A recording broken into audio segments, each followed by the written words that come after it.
Hello, everyone. Welcome to True Fear Stories, where you'll be immersed in the story. And don't forget to like and subscribe if you enjoy the content. And tell us where you are listening from. Enjoy.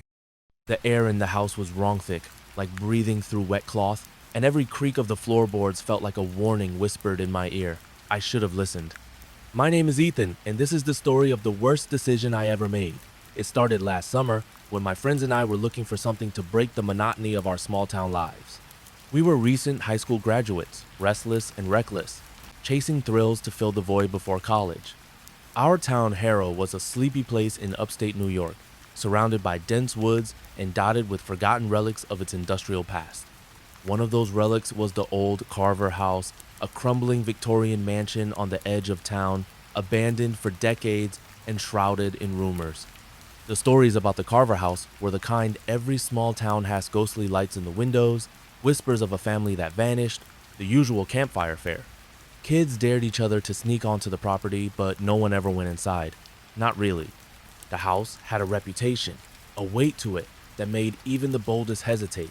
It sat at the end of a dirt road, hidden behind overgrown pines and a rusted iron gate, its sagging roof and broken windows like the hollow eyes of something long dead. I'd driven past it countless times, and every time I felt a prickle on the back of my neck, like the house was watching me. It was Mia's idea to explore it. She was the fearless one in our group, always pushing boundaries, her dark eyes glinting with mischief. "Come on, Ethan," she said one night at our usual hangout, a diner on Main Street. "We're leaving for college in a month. Let's do something epic before we're stuck in lecture halls." Her enthusiasm was infectious, and soon Jake and Sarah were on board. Jake, lanky and sarcastic, was always up for anything that sounded dangerous. Sarah, quieter and more cautious, agreed only after Mia promised we'd stick together. I was hesitant. I'd always been the practical one, the guy who thought things through. But the way Mia looked at me, her smile daring me to step out of my comfort zone, made it hard to say no. So I agreed. We'd go to the Carver House, take some pictures, maybe record a video for kicks, and leave. Simple, safe. At least, that's what I told myself. We planned for Saturday night under the cover of darkness. The idea was to avoid nosy neighbors or bored cops patrolling the back roads. We packed flashlights, snacks, and a cheap Bluetooth speaker for Atmosphere Jake's idea, because he thought playing creepy music would set the vibe. As we piled into my beat-up Honda, the air was electric with nervous excitement. The drive to the house took us through winding roads, the forest closing in around us, the headlights cutting through the dark like a blade. The closer we got, the quieter we became, as if the weight of what we were doing was settling in. The Carver House loomed into view as we turned onto the dirt road. Even in the dark, it was imposing, its silhouette jagged against the starry sky. The gate was half open, its hinges rusted and sagging. We parked just outside and sat in the car for a moment, staring at the house. The windows were black voids, and the porch sagged like it might collapse under its own weight. The air felt heavy, even from inside the car, and I caught a faint whiff of something stale, like old wood in decay, carried on the breeze. "You sure about this?" Sarah asked, her voice small. She was clutching her phone, her knuckles pale. "It's just a house," Mia said, but her usual bravado sounded forced. "Let's go." We grabbed our gear and approached the gate, the gravel crunching under our feet. The sound was unnaturally loud in the stillness, and I kept glancing over my shoulder, half expecting to see someone or something watching us. The gate creaked as we pushed it open, the sound echoing through the trees. My flashlight beam danced across the overgrown lawn, catching glimpses of broken garden statues and tangled weeds. The house seemed to grow larger as we got closer, its shadow swallowing the light. The front door was slightly ajar, the wood warped and splintered. Mia pushed it open, and it groaned like a dying animal. Inside, the air was thick and musty, carrying the smell of mildew and something sharper, almost metallic. Our flashlights cut through the darkness, revealing a foyer coated in dust, the wallpaper peeling like dead skin. A grand staircase led to the second floor, its banister broken in places, and a chandelier hung crookedly above us, its crystals dulled by grime. "Wow," Jake whispered, his voice echoing faintly. "This place is a time capsule." We stepped inside, our footsteps muffled by the thick layer of dust on the floor. Every movement stirred it up, and I could taste it in the air. gritty and sour. The house was cold, colder than it should have been for a summer night, and I zipped up my hoodie, trying to shake off the chill creeping down my spine. Mia led the way, her flashlight sweeping across the walls, revealing faded portraits and cracked mirrors. The faces in the paintings seemed to watch us, their eyes too lifelike, too knowing. "Let's check out the living room," Mia said, pointing to an arched doorway to the left. We followed, our beams of light bouncing off furniture draped in tattered sheets. The room was massive, with a fireplace that looked like it hadn't been lit in decades. The mantel was lined with old photographs, their edges curled and yellowed. I picked one up, wiping away the dust. It showed a family, 2 parents, a young girl, and a boy smiling stiffly in formal clothes. Something about their expressions felt off, like they were posing out of obligation rather than joy. "Creepy," Sarah muttered, peering over my shoulder. "Who leaves stuff like this behind?" "People who don't plan on coming back," Jake said, his tone half joking but uneasy. We explored the first floor, moving from room to room. The dining room had a long table set with chipped china, as if someone had been expecting guests who never arrived. The kitchen was a mess of rusted appliances and broken glass, the air heavy with the smell of rot. Every room felt wrong, like we were intruders in a place that didn't want us. The house wasn't just abandoned, it felt alive in a way I couldn't explain. The shadows seemed to shift when I wasn't looking, and more than once, I thought I heard a faint whisper, too soft to make out. "Let's go upstairs," Mia said, already heading for the staircase. I wanted to protest, to suggest we'd seen enough, but the words stuck in my throat. The others followed her, and I didn't want to be left alone, so I went too. The stairs creaked under our weight, each step louder than the last. The second floor was a maze of narrow hallways and closed doors, the wallpaper here even more decayed, hanging in strips like torn flesh. The air was thicker, heavier, and my flashlight flickered, casting jittery shadows on the walls. Sarah grabbed my arm, her grip tight. "Did you hear that?" she whispered. I froze, listening. At first, there was nothing but the sound of our breathing. Then, faintly, I heard Ita's soft thump, like a footstep, coming from somewhere deeper in the house. We all stood still, our flashlights pointed down the hall. The sound didn't come again, but the silence that followed was worse, heavy with anticipation. "Probably just the house settling," Jake said, but his voice was shaky. He turned on the Bluetooth speaker, and eerie, ambient music filled the air, low and haunting.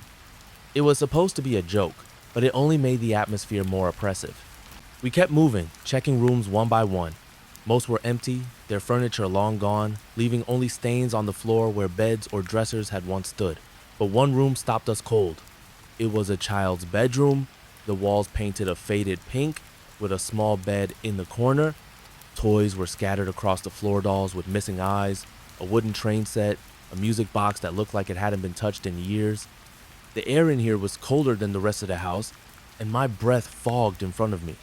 Mia picked up the music box, turning it over in her hands. "This is so sad," she said, her voice barely above a whisper. She wound it up, and a tinny, off-key melody filled the room, slow and distorted, like something from a nightmare. The sound made my skin crawl, and I wanted to tell her to stop, but I couldn't find my voice. That's when we heard it again, the thump, louder this time, and closer. The music box stopped abruptly, as if something had jammed the mechanism. Mia dropped it, and it hit the floor with a dull thud. We all stood there, frozen, our flashlights sweeping the room. The shadows seemed to move, curling at the edges of the light, and I swore I saw something dart across the doorway. "Okay, that's enough," Sarah said, her voice trembling. "We need to leave." "Yeah," Jake agreed, already backing toward the door. "This place is messed up." But Mia wasn't ready to go. "Come on, guys, it's just an old house. We're psyching ourselves out." She stepped into the hallway, her flashlight beam cutting through the dark. Against my better judgment, I followed, and the others did too. We were all too scared to be alone, too stubborn to admit it.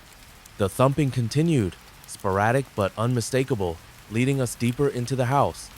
We followed it to a door at the end of the hall, heavier than the others, with a rusted padlock that hung loose, as if someone had broken it long ago. The air here was so cold it hurt to breathe, and the smell of decay was stronger, almost overpowering. My flashlight flickered again, and for a moment I thought I saw a shadow move across the door, not ours, but something else, something that didn't belong. Mia reached for the handle and I grabbed her arm. "Don't," I said, my voice barely audible. "We don't know what's in there." She looked at me, her eyes wide but determined. "We came here to see something real, Ethan. Don't chicken out now." Before I could stop her, she pushed the door open. It swung inward with a low groan, revealing a staircase leading down into darkness. The air that rushed up from below was frigid, carrying a stench like damp earth and something fouler, something alive.